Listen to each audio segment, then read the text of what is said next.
Back. Hello guys, welcome back to the Mayur classes. I hope you are doing well. और जो हमने last chapter पढ़ा था, last chapter का एक सेक्शन ख़त्म किया था, आपको वो अच्छे से समझ आया है और आपने उसे अच्छे से पढ़ा है और अभी आपको वो चीज़ें याद हैं। अभी हम जो हमारा लास्ट सेक्शन जो रह गया था वो है डेमोक्रेटिक गवर्नमेंट। अब डेमोक्रेटिक गवर्नमेंट होती क्या है?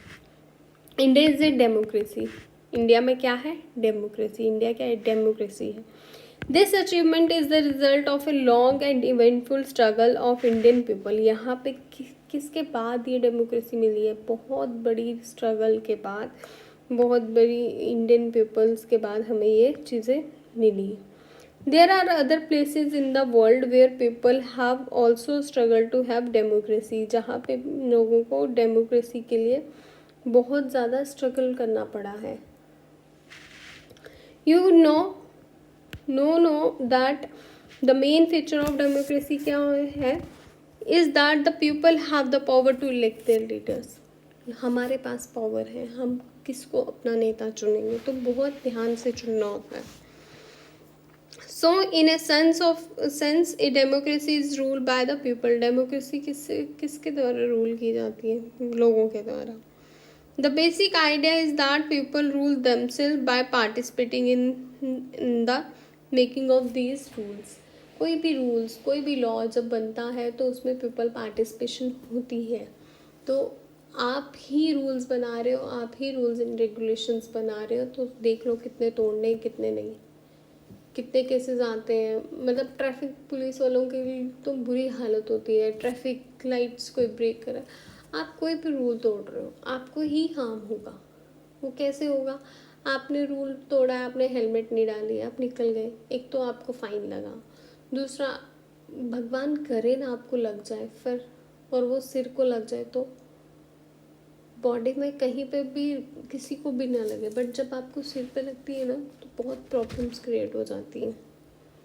जब मेरे भाई का एक्सीडेंट हुआ था, मुझे किसी और चीज़ की टेंशन ही नहीं थी। मुझे एक ही टेंशन थी कि उसके सिर पे एक खरोच भी नहीं आई हो। तो प्लीज़ रूल्स एंड रेगुलेशंस को फॉलो किया करो। Democratic governments in our times are usually refer to as a representative democracy. जो डेमोक्रेटिक गवर्नमेंट है वो किसको रिप्रेजेंट कर रही है? डेमोक्रेसी को। In representative democracy do not participate directly but instead to choose their represent. हम डायरेक्टली नहीं पार्ट ले सकते, हम इनडायरेक्टली हम लोगों को चुनते हैं। अच्छा आप पार्टी बना रहे हो, हम इस पार्टी को चूज़ करेंगे, तो हम इनडायरेक्टली इन्वॉल्व होते हैं। These representative make decisions for the entire population. ये किसके लिए डिसीजन लेते हैं? पूरी पॉपुलेशन के लिए। और हमें वोट देने का राइट कब मिलता है? जब आप 18 साल के हो जाते हैं, ये आपको यूनिवर्सल एडल्ट फ्रेंचाइजी मिलती है।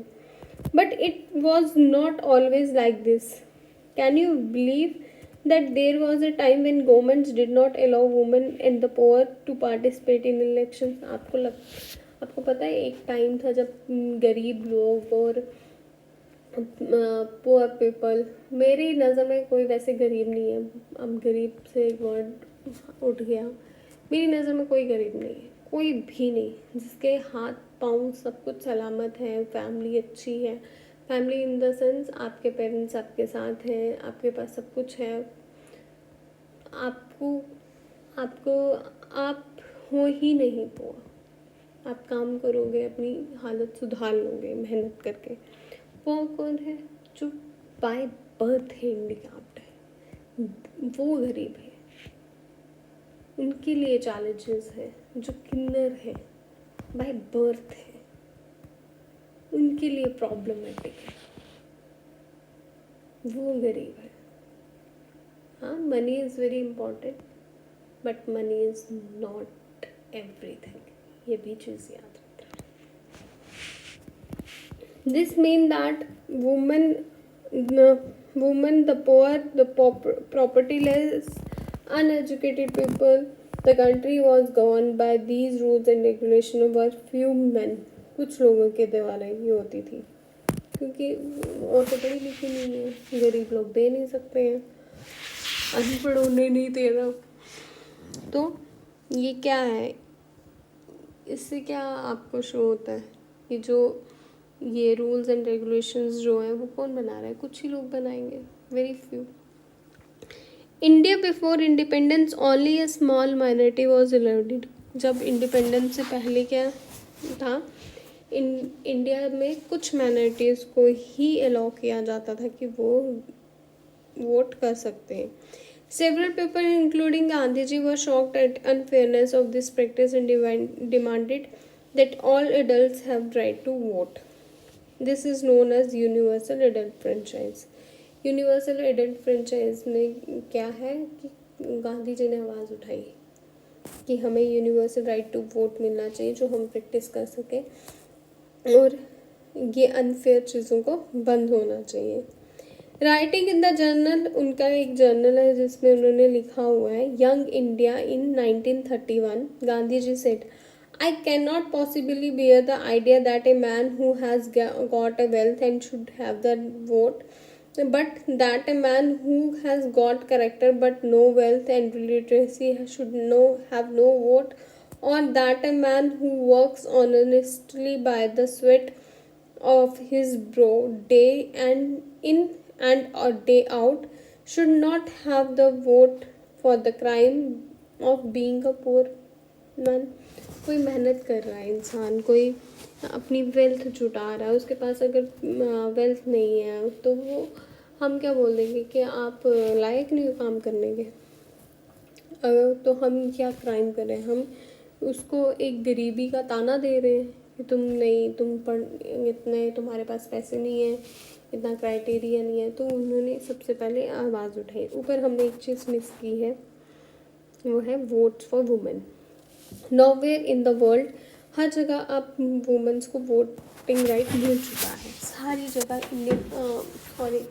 इंडियंस, मेरे मुंह से इंडियंस निकला, सॉरी भाई, I am very sorry. World में मोस्ट ऑफ द कंट्री जहाँ पे डेमोक्रेसी है वहाँ पे वुमेन्स भी वोट कर सकती हैं।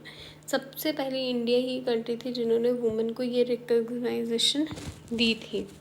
Nowhere in the world have the government willingly share the power, इससे पावर को शेयर करते हैं। All over Europe and USA women and the poor people had to fight our participation in government. अब women को participation के लिए भी लड़ना पड़ता था। तो जब फर्स्ट वर्ल्ड वॉर हुई, this movement called the world suffrage movement, as the term suffrage usually means right to vote. यहाँ पे इनको राइट टू वोट का हक मिलने लगा। During the war many man were away from fighting. अब क्या हुआ, जब वॉर शुरू हुई तो मोस्ट ऑफ द मैन्स कहाँ चले गए, वॉर में चले गए। पीछे से क्या हो गया, काम बंद हो गए। तो उन कामों को किसने संभाला, वुमेन्स ने संभाला, पुअर लोगों ने संभाला। तो उसके बाद वर्ल्ड को लगा नहीं, हमें इनको राइट टू वोट दे देना चाहिए। अमेरिका में कब मिला, 1920 में। वाइल वुमेन को यूके में कब मिला, 1928 में। उन्होंने डिमांड की कि हमें राइट टू वोट मिलना चाहिए। आई होप आपको मेरा ये लेक्चर पसंद आया, आपको समझ आई हो कि गवर्नमेंट क्या होती है, गवर्नमेंट का काम क्या होता है। अब ये इतना ही नहीं है, मतलब चैप्टर तो कंप्लीट हो गया। उसके बाद हमारा जो 4th चैप्टर है, एलिमेंट्स, डेमोक्रेटिक एलिमेंट्स क्या होते हैं, की एलिमेंट्स क्या होते हैं, इनके बारे में पढ़ेंगे। Thank you very much, bye bye, take care, और please like, share and comment on every lecture. और आपको अच्छा लग रहा है तो आप औरों के साथ भी शेयर करिए, और मुझे प्लीज़ फीडबैक दीजिए। और कोई भी मुझे कुछ भी पूछना चाहता है, कुछ पर्सनल चीज़ शेयर करना चाहता है, कोई अपने दिल की बात कहना चाहता है, तो please follow me on Instagram on Mayur classes. Thank you, bye bye, take care.